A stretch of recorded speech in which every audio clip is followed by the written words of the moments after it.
Hi, my name is Sarah Michelle, and the business I've been working on all semester is Crash Course Cooking. Crash Course Cooking is a cooking class for college students. I decided to start this class because, as a college student, it's very difficult to cook for yourself decently on a budget. Some key value propositions for Crash Course Cooking is that it's cheap and affordable. It's only $20 per class for a 3-course meal. It's I have a ton of recipes that students can take home with them. It doesn't just have to be the things that are taught in class. It's a great alternative activity as opposed to going out and spending money on drinking and partying. It's a great relaxing thing to do. It's fun for couples, fun for friends, and it's also a place to teach students life skills like cooking and feeding yourself is a basic necessity in life, and it's actually really shocking how many students don't know how to cook.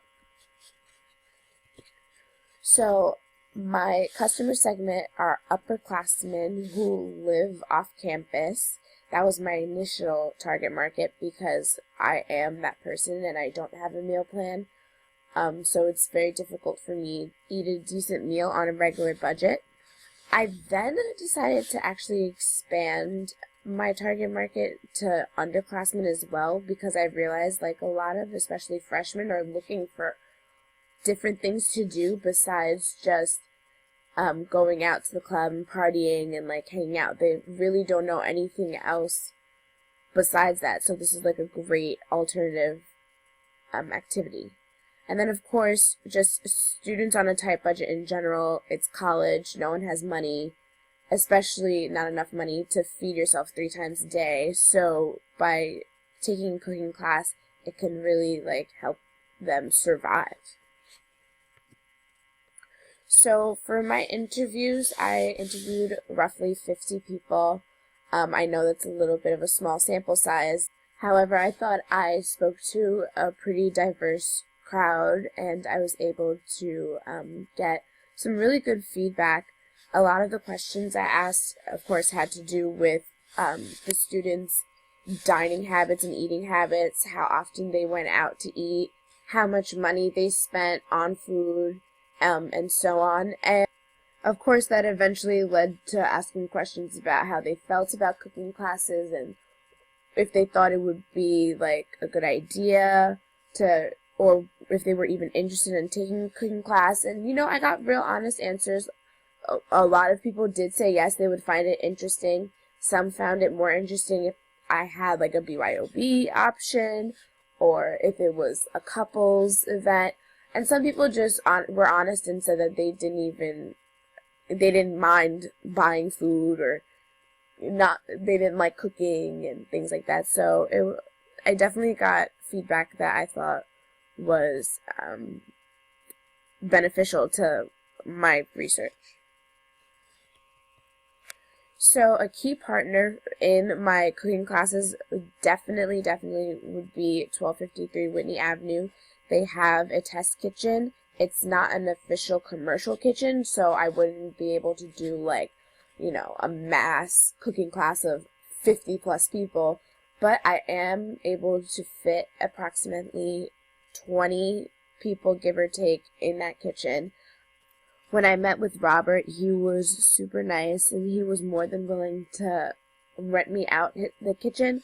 The only thing was that I wasn't really allowed to promote that it was 1253's kitchen, only because of the codes and stuff, and they could have potentially gotten fined. But I didn't find that to be a problem, and I was very excited to find the space. I think it's an excellent space. I would have been able to use all the pots and pans, and which would have been a load off my mind because I wouldn't have to use all of mine from home and scrounge around for additional pots and pans. But yeah, they are definitely a key partner that I would love to continue working with next semester. So as for finances, the rent for 1253's kitchen was $100 for 4 hours, so it's $25 an hour. When I did my research, the cost of food for 20 people would be anywhere from $150 to $200. That would be the budget I'm working with. As I said before, the classes were $20 per person, and at a maximum capacity of 20 people, I would have made a profit of roughly anywhere from $100 to $150 a class. Okay, so I did attempt to actually host my first cooking class. This is my little flyer that I posted. I posted it all over my social media. I posted it in Facebook groups. I posted it in emails. I sent out emails to a bunch of my different classes. Unfortunately, because of the date in which I decided to do the class, which was the week before the last week of classes, the Sunday before the last week of classes, I didn't get the response that I was hoping for. I actually, aside from my roommates, I only got one additional person, and unfortunately because of that, I wasn't able to afford to even rent out the kitchen at 1253, so I had to unfortunately cancel the class. I did get like a lot of likes and stuff on my social media, but none of those corresponded to actual signing up of the classes, which was a little disappointing. I worked really hard all semester, and I was really looking forward to hosting my first class, but I definitely were some lessons learned, which I will of course get into. But yeah. Fortunately for me, David Keto actually saw one of my flyers, one of my emails, I believe it was, and he reached out to me about the Unico fair that him and his company did. Unico, they did a kind of for students by students type fair where I got to showcase some of my samples for my cooking class, and I got to talk to a great crowd of people, and I gained a lot of interest and actually met the president of the freshman class, and we exchanged numbers, and she was willing to help me promote my business. So in the long run, I felt like it was very successful, and I definitely gained validation in my business through an unexpected way, which was this fair. So some lessons learned for me personally were that I definitely needed to market my business in more than one or two channels. Like, even though social media is a big thing, it's not enough. The same thing goes for emailing and stuff.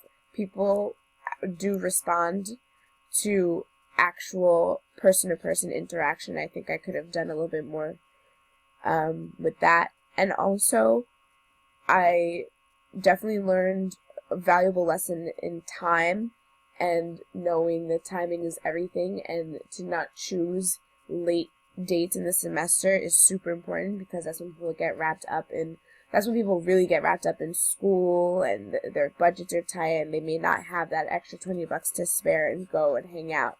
So I really need to be aware of timing.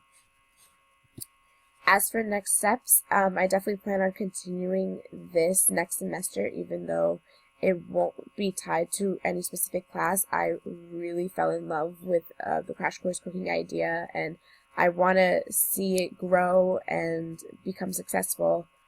And yeah, so that's my presentation. That was my semester roundup. I hope you enjoyed, and thanks for listening.